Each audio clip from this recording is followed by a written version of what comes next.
में है, तो उसको वाइफ को प्रॉपर एड्रेस भी नहीं पता था हस्बैंड का, तो उस वजह से नोटिस डिले हो रही थी। हम लोगों ने जब उसके फादर इन लॉ को बुलाया तो फादर इन लॉ भी डिनाई कर दिया कि मुझे नहीं पता। तो इसके बाद हम लोगों ने बहुत वो करने के बाद, ऑर्डर मिलने के बाद ही वो हो गया। तो थैंक यू, मेरे फ्रेंड भी है, thank you. Good afternoon, everyone. I am Tanushri from Guwahati, practicing advocate, Guwahati High Court, and I am a voluntary associated with HRL in Guwahati. Now, I am going to cite an example of a noteworthy case which came to our office last year. It's about a victim, Anju Singh, who was a dowry victim, and secondly, she was being mentally and physically tortured by her husband and her in-laws. As a result of which, she was unable to bear the torture, and she came to our office. And the case was filed under the Domestic Violence Act in the CGM. But this case ended in a very sad note, since her brothers were not willing to take her back and she didn't want to divorce her husband. And as a result of which she got a protection order and a residence order as well, and her husband been restrained from meeting her in the same place. Thank you.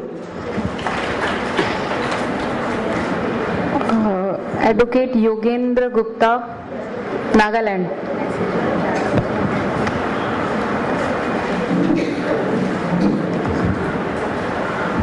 Good evening to all of you. I am Yogendra Gupta, advocate from Dimapur, Nagaland.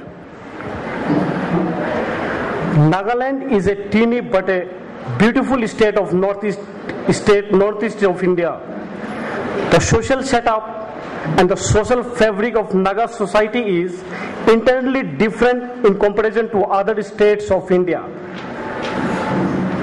So far Nagaland is concerned, it is dominated by the tribals, and each tribe have own custom, and all social problems are governed by their respective customary uses and practices. The position of women in Naga society is highly respectable and honored at par with men folk. As we know,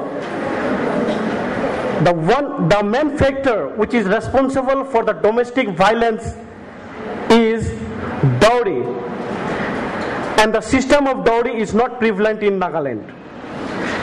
This is one of the reasons for which a less number of cases are registered in Dimapur or Nagaland's court. With a limited number of cases which are registered under Domestic Violence Act, I may be allowed to highlight the positive judgment rendered by the magistrate.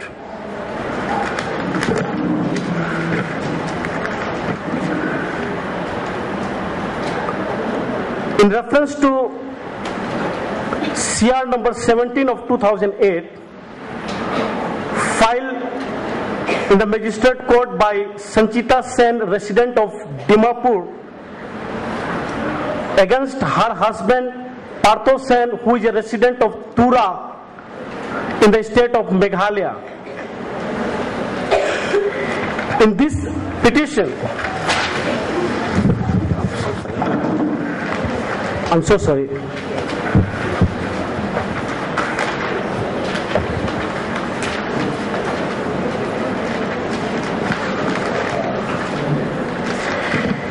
In this petition,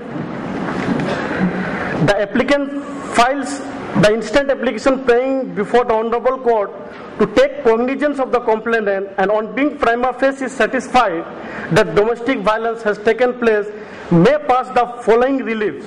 Number one, a order under protection order under section 18, pass residence order under section 19, direct the respondent to pay monetary relief, direct the respondent to grant compensation or damages under section 22 and 23, pass such interim order as the Honorable Court deems just and proper. Since there is no protection officer in Dimapur, the Honorable Court directed the officer in charge of Women's Cell Dimapur to furnish a notice, and accordingly a counterpart of Pura Women's Cell has served the notice. But the respondent, though he have accepted the notice, but he never turned up to the court. On 2-3 occasions, since the respondent has not turned up, the court has fixed a date for interim order, and accordingly in the next subsequent date, interim order was passed for a interim maintenance of 3,000 per month. Next date, instead of coming to the court, the respondent, he paid the interim award for 1 month, and instead of appearing before the concerned court, he approached the High Court Kohima bench and file a revision petition to vacate that interim order. And accordingly, the Guwahati High Court Kohima bench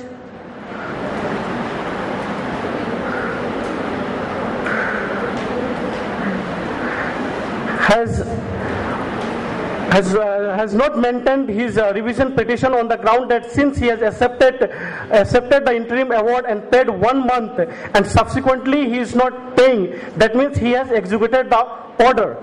And afterwards, the court directed the officer in charge of Women's Cell to furnish a DIR report, and accordingly a DIR report was furnished, and the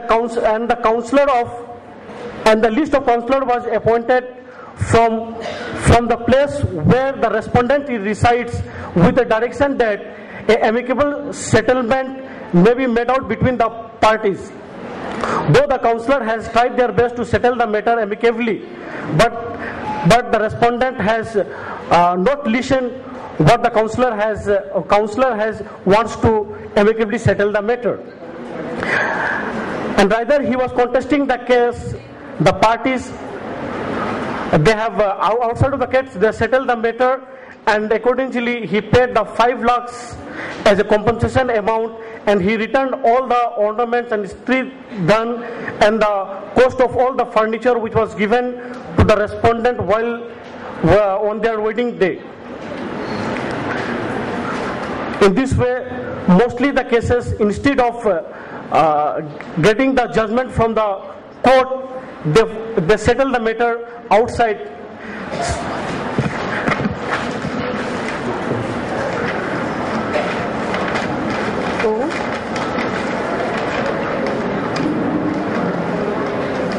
I think time is over.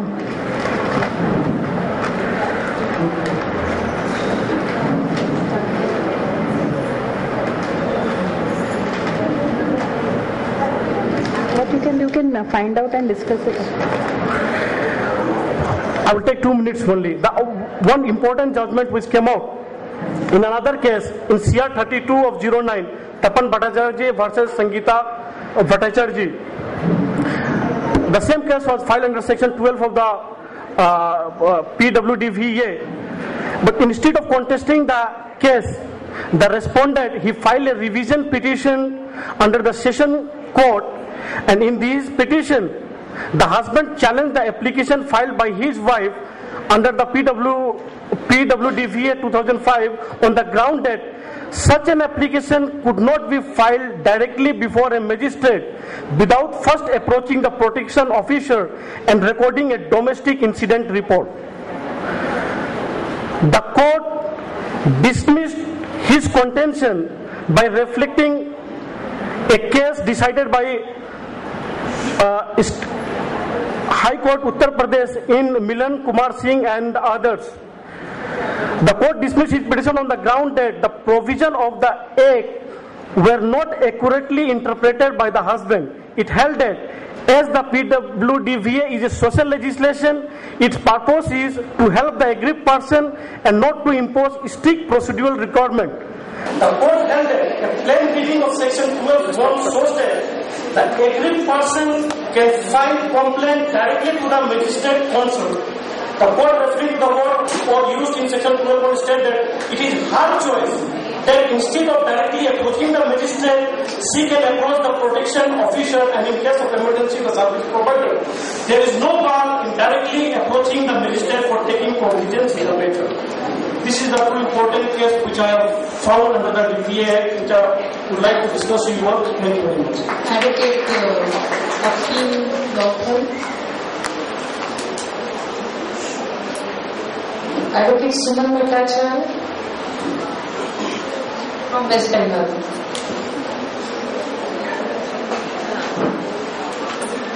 Good afternoon, everybody. I am Suman Bhattacharya from West Bengal. I am a practicing advocate in district court and associated with HRL. We have filed a good number of cases in West Bengal under PWDB Act, but due to the infrastructure problem, most of the cases are pending. Though we have got some of them good judgments.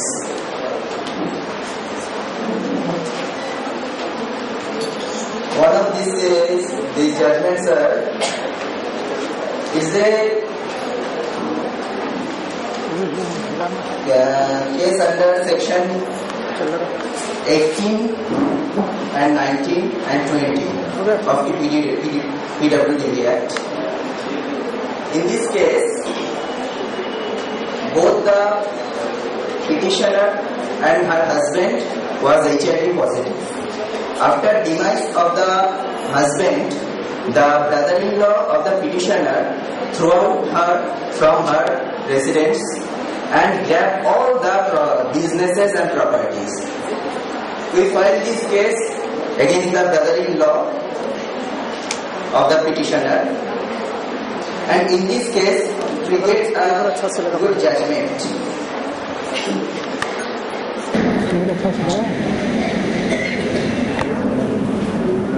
The court ordered give us an injunction order upon the respondent so that they would not throw out the petitioner from her business.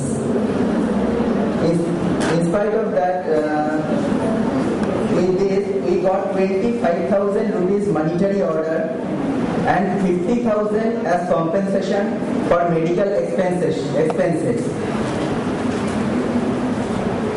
This is one case, and against this case the respondent went to the session court but the session court has not admitted their case.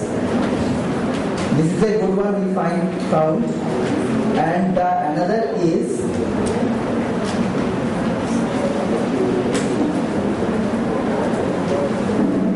this is also a good case. This is a case which we filed and we got the judgment within 2.5 months.